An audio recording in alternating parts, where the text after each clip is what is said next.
Picture this. It's late, real late, almost midnight. It's summertime in Coleman, Alabama. You know, that thick southern heat. Everything's quiet. And then a 911 call comes in. Oh, I can only imagine. Yeah, a man completely distraught, sobbing. Says his wife, Tiffany, shot herself. Oh, my gosh. Seems like a straightforward tragedy, right? Maybe a fight got out of hand, a moment of, pure desperation. But hold on, because when the police arrive, something feels off. Okay, what do you mean? It's the details, like the gun, the little pink revolver lying in Tiffany's left hand. Problem is, everyone knew she was right-handed. And then there were 2 shots, not just one. And the van door, no blood spatter at all. Wow, those details definitely don't seem right. This is the case of Tiffiney Crawford, a young mom, really active in her community, and her death. Well, it just didn't add up. Was it suicide like her husband Jason said, or was something more going on? Welcome to CrimePod Castle's Twisted Crime series. Please like, comment, share, and subscribe. We're diving deep into this case tonight, looking at all the evidence that ultimately led to a pretty shocking truth. I bet when you first hear about it, it sounds like a heartbroken husband, grieving his wife. But then you start noticing all these little things that just don't fit. Exactly. You mentioned the gun in the wrong hand, the 2 shots, no blood. Those are red flags, wouldn't you say? Yeah. For investigators, I mean. Absolutely. Experienced investigators, they see those things and they know something's not right. It's like trying to put together a puzzle, but the pieces are all wrong. A perfect analogy. One of the biggest pieces in this puzzle, though, that 911 call. Let's hear a bit of it. Okay. Audio snippet plays. Jason Crawford's 911 call. You can hear the panic in his voice, right? It's real. But then, when the dispatcher asks him straight out, who shot her, there's this hesitation. Really? Almost like he's trying to remember a line he's supposed to say. I see. It's chilling. It's like his own words give him away. Yeah. That pause. It makes you doubt everything he's saying from the start. For sure. And then, as the investigation goes deeper, that doubt just grows. They find out Tiffany was having an affair, and that she and Jason, they had a big fight right before everything happened. Adding another layer to all of this. Right. It makes you think, what if the argument got out of control? What if the gun went off accidentally? But then you remember those 2 shots. Right. And that autopsy report, it took forever, like a whole year.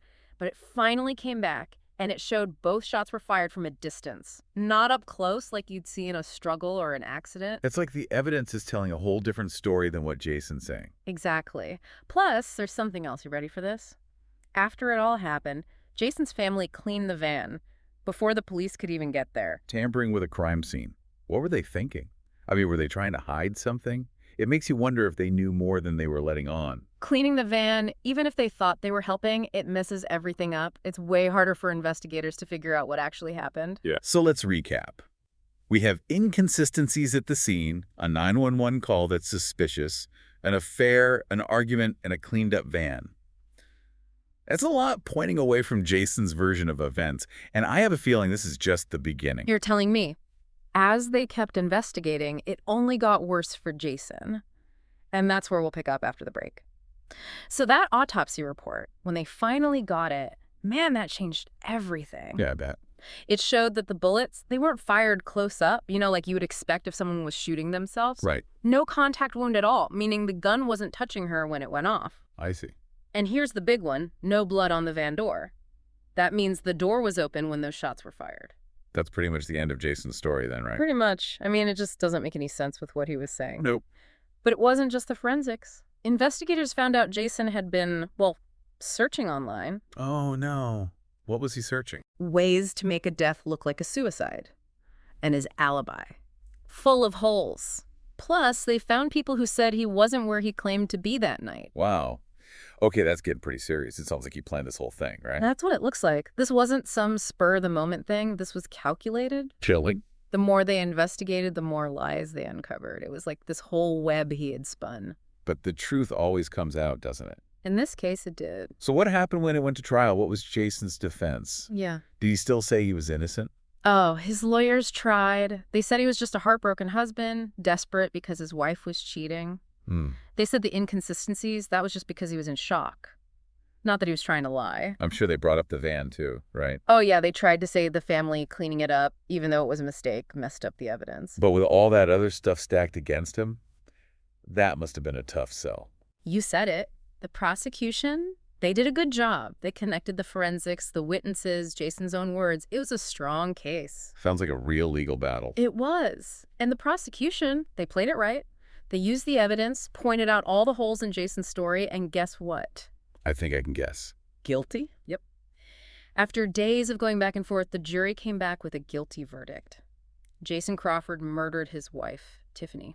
Wow. Can you imagine being there in the courtroom, all that emotion? I bet it was intense. Relief for Tiffiney's family, but for Jason.